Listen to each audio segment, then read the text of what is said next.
حضرت حسن بصری رضی اللہ تعالی عنہ رو رہے تھے اور کسی نے پوچھا کہ آپ رو کیوں رہے ہیں؟ فرمایا کہ مجھے اللہ کی بے نیازی سے ڈر لگتا ہے، وہ اگر جہنم میں ڈال دے تو اسے کون پوچھنے والا ہے۔ اللہ اکبر۔ تو نیکی کرنے کے باوجود بھی ڈرتا رہے اور اس کی رحمتوں کے لیے ملتجی رہے کہ مالک تیری رحمت سے ہی کرم نوازی ہوگی اور میں راہی جنت ہوں گا۔ عدل کریں تے تھر تھر کمبن اچیاں شانہ والے، فضل کریں تے بخشے جاون میں ورگے منہ کالے۔ تو اس کے فضل سے ہی بات بنتی ہے۔ تو فرمایا مگر اصحاب یمین فی جنات، وہ باغوں میں ہوں گے، یتساءلون عن المجرمین، وہ مجرموں سے سوال کر رہے ہوں گے۔ یہ جنت کے اونچے مقام پہ ہوں گے اور ایسے مقام سے ان کو جہنم دکھائی دے رہی ہوگی۔ اللہ ان کے قوا اور ان کی صلاحیتوں کو جنت میں فزوں تر کر دے گا۔ مقربین بارگاہ کی صلاحیتیں باقی لوگوں کی نسبت اللہ فزوں تر فرما دیتا ہے۔ آپ نے قرآن مجید میں یہ بارہا پڑھا کہ حضرت سلیمان علیہ السلام نے کتنے میل دور سے چیونٹی کی آواز کو سنا بھی اور اس کے مفہوم کو جو وہ کہہ رہی تھی سمجھا بھی۔ تو یہ صلاحیت ان کو عطا کی گئی۔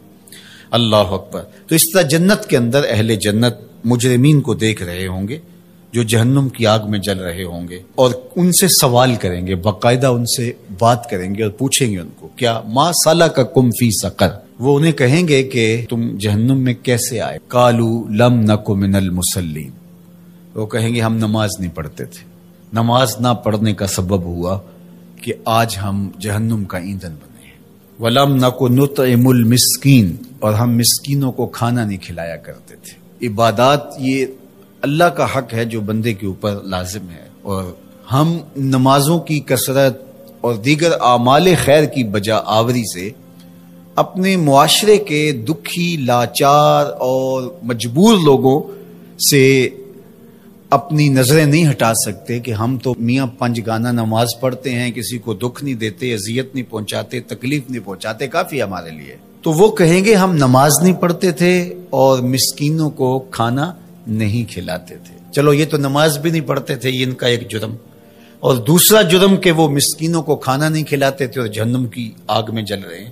اور اگر کوئی نماز پڑھتا ہو لیکن مسکینوں کو کھانا نہیں کھلاتا، اچھا وہ اگر یہ کہے کہ میں کھانا اس لیے نہیں کھلاتا کہ میرے پاس مالی استطاعت نہیں ہے کہ میں کسی کی ضرورت کو پورا کر سکوں، لہٰذا میں بری ہوں۔ لیکن قرآن نے اس سے بھی آگے کی بات کی، جو شخص مالی طور پہ مستحکم نہیں ہے لیکن اللہ نے اس کو زبان دی ہے، اللہ نے اس کو اثر و رسوخ دیا ہے، وہ کسی کو ترغیب دے کر کے کسی دکھی کی ضرورت کو پورا کروا سکتا ہے، اور وہ کہے کہ جناب میری یہ ذمہ داری میں شامل نہیں ہے، تو قرآن نے اس کی بھی مذمت کی۔ وَلَا يَحُضُّ عَلَىٰ طَعَامِ الْمِسْكِينِ، فرمایا کہ یہ مسکینوں کو کھانا کھلانے کی ترغیب نہیں دیتا۔ اس کو چاہیے تھا کہ وہ امراء کو اس کی ترغیب دیتا اور غرباء کی طرف ان کو متوجہ کرتا، تو اس کا یہ عمل بھی صدقہ قرار پاتا اور اس کا یہ عمل بھی اللہ کی رضا کا سبب اور ذریعہ ہوتا، اور وہ کہتا ٹھیک ہے یہ تڑپتے رہے، میں کیا کر سکتا ہوں اور میں ان کے لیے کسی کو ترغیب ہی کیوں دوں۔ تو اس کی بھی مذمت کی گئی اور ایسے نمازیوں کو کہا کہ وہ اپنی نمازیں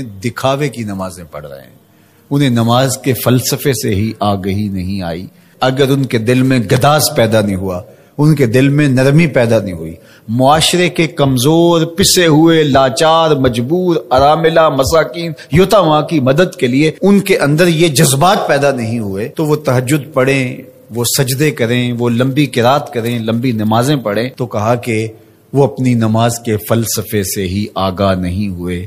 نماز کا عملی نتیجہ یہ تھا کہ وہ ضرورت مندوں کی ضرورت کو پورا کرتے، ان کے پاس اگر مالی استطاعت ہے تو اللہ کے دیے ہوئے اس مال سے، اور اگر وہ مالی استطاعت نہیں رکھتے تو اللہ نے ان کو جو دیگر صلاحیتیں بخشی ہیں ان سے وہ تحریص دلاتے، ان سے وہ ترغیب دیتے، اور ان کے کہنے سے کسی دکھی، لاچار، مجبور کی ضرورت پوری ہو جاتی۔ تو یہ ان کو کرنا چاہیے تھا۔ حضرت سیدنا شیخ عبد القادر الجیلانی علیہ رحمہ و رضوان فرماتے ہیں آدھا فقر برہنہ بدن لوگوں کو لباس دینا اور بھوکوں کو کھانا کھلانا ہے، باقی عبادات، نیکیاں، چلے، مراقبے، ریاستیں، یہ جو کچھ ہے یہ آدھا ہے۔ صرف آدھا فقر بھوکوں کو، لاچاروں کو کھانا کھلانا ہے، لوگوں کی ضرورتوں اور لوگوں کی احتیاج میں ان کے کام آنا ہے۔ اللہ اکبر۔ تو درویشی، تصوف، فقر، اس کا آدھا حصہ مخلوق خدا کے ساتھ نرم دلی سے پیش آنا اور ان کی ضروریات کی تکمیل کرنا۔ تین چیزیں گناہوں کا کفارہ ہیں۔ فَإِسْبَاغُ الْوُضُوءِ فِي الصَّبَرَاتِ، جھاڑے میں، ٹھنڈے موسم میں پورا وضو کرنا ہے، مکمل اہتمام کے ساتھ وضو کرنا موسم سرما میں، یہ گناہوں کو مٹا ڈالتا ہے۔ اور دوسری چیز ارشاد فرمائی وَإِنْتِظَارُ الصَّلَاةِ بَعْدَ الصَّلَاةِ، ایک نماز کے بعد دوسری نماز کا انتظار کرنے بیٹھ جانا، کہ عصر پڑھ لی اب مغرب پڑھ کے جائیں گے، مغرب پڑھی اب عشاء پڑھ کے جائیں گے، تو ایک نماز کے بعد دوسری نماز کا انتظار۔ حضرت عبداللہ ابن عباس رضی اللہ تعالیٰ عنہ فرماتے ہیں کہ حضور فرماتے ہیں کہ میں نے اپنے رب کی زیارت کی۔ حضرت عبداللہ ابن عباس فرماتے ہیں کہ میرا گمان ہے کہ یہ حضور کسی خواب کی کہانی سنا رہے ہیں۔ تو ارشاد فرمایا کہ جب میں نے اپنے رب کی زیارت کی تو میرے رب نے مجھے کہا کہ یہ فرشتے جو ملائے اعلیٰ میں بحث کر رہے ہیں یہ کس امر میں گفتگو کر رہے ہیں، فرشتے کسی معاملے میں تکرار کر رہے تھے، تو ان کی گفتگو کس عنوان سے ہے؟ تو میں نے کہا کہ مالک تو بہتر جانتا ہے، مجھے معلوم نہیں ہے۔ تو اللہ نے اپنا دست قدرت میرے دو کندھوں کے درمیان رکھا اور اس کی ٹھنڈک میں نے سینے میں محسوس کی۔ فتجلی لی کل شیء وعرفت، ہر شے میرے سامنے روشن ہو گئی اور میں نے ہر شے کو دیکھ بھی لیا اور پہچان بھی لیا۔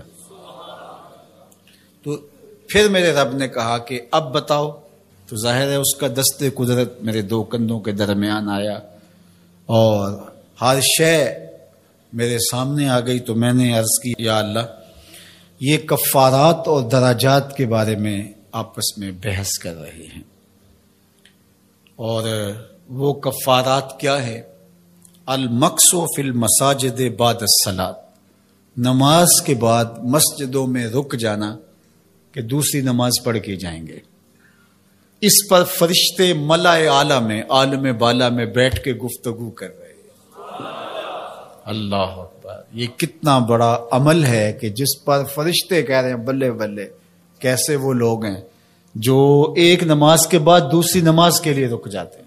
اور ایک حدیث پاک میں آتا ہے صحیح بخاری میں، 7 اشخاص ایسے ہیں قیامت کے دن کڑکتی دھوپ میں جب کوئی سایہ نہیں ہوگا اللہ انہیں اپنے عرش کا ٹھنڈا سایہ عطا فرمائے۔ ان میں سے ایک وہ آدمی جس کا دل مسجدوں کے ساتھ جڑا ہوا ہے، مسجد کی حاضری اسے بہت پسند ہے۔ دوسرا والمشی علی الاقدام الی الجماعات، جماعات کے لیے فرض نمازوں کے لیے مسجد کی طرف چل کے پیدل جانا، ہر قدم کے بدلے میں درجے بلند ہوتے اور گناہ معاف ہوتے ہیں۔ اللہ اکبر۔ یہ طلب کی گئی کہ دعا کیجئے کہ میرا گھر مسجد سے نیڑے ہو، تو کہا نہیں، تم جتنے قدم چل کے آتے ہو اتنے تمہارے گناہ معاف ہوتے ہیں، اتنا ہی تمہیں ثواب ہوتا ہے۔ تو یہ چل کر کے آنا گناہوں کا کفارہ ہے۔ تیسری چیز ارشاد فرمائی کہ وَإِسْبَاغُ الْوُضُوءِ فِي الْمَكَارِهِ، مشکل صورتحال میں وضو پورا کرنا، اور وہ سردیوں کے اندر مشکل ہوتا ہے کہ پانی بہت ٹھنڈا ہے، تو اس وقت بندہ کہتا ہے چلو ایک دفعہ بھی گزر ہو جائے گی، اگر ایک دفعہ بھی چہرہ دھو لیں گے وضو تو ہو جائے گا، لیکن سنت طریقے سے 3 بار ہی دھونا، اور 3 بار ہی جو ہے وہ پاؤں دھونے، اور 3 بار ہی باقی اعضاء دھونے، تو یہ مشکل ہوگا وضو میں ٹھنڈے پانی سے۔ تو بہرحال مشکل میں وضو جو بندہ کرتا ہے تو اللہ کے لیے کر رہا ہوتا ہے۔ اللہ اکبر۔